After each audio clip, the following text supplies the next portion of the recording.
लगवला तूता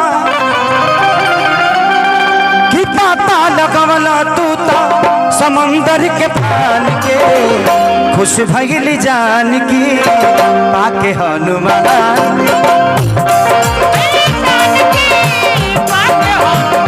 खुश भइल जान की पाके हनुमान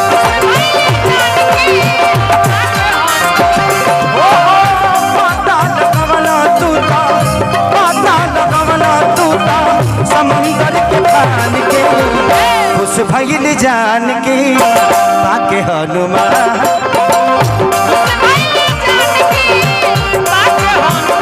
खुश भइल जान की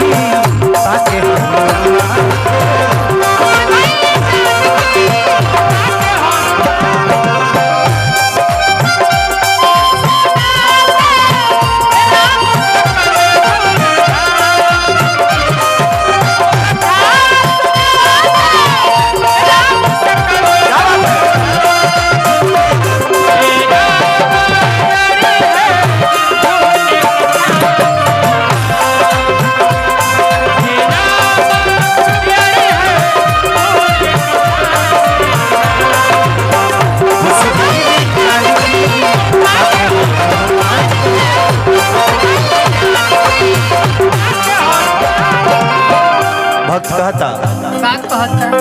लंका जडवला लंका में जाके आशा देखवला मुनरी देखाके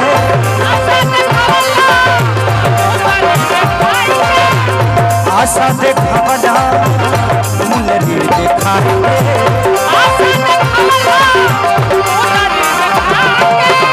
और सोहना ही पवला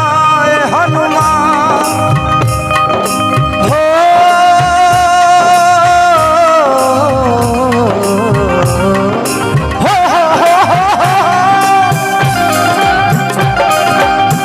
सोहना ही पवला तुरा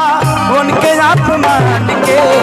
खुश भइल जान की पाके हनुमान खुश भइल जान की पाके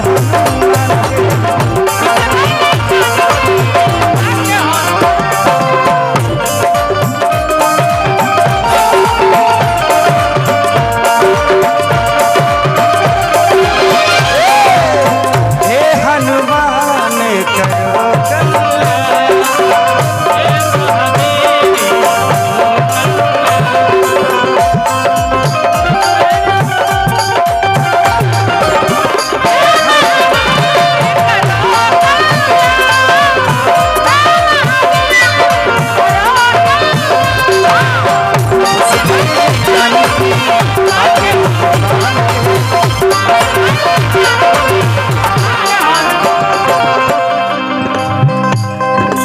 लास्ट में भक्त कहता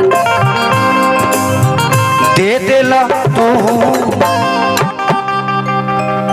नाश कैल बाग के खैल तू फल के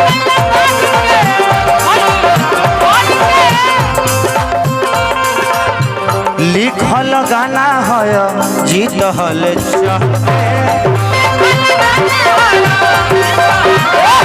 लिखल गाना है जीत हल चले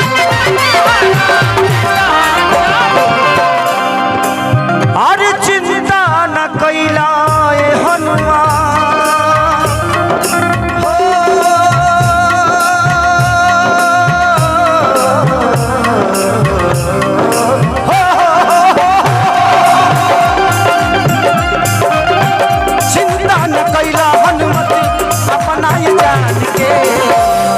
चला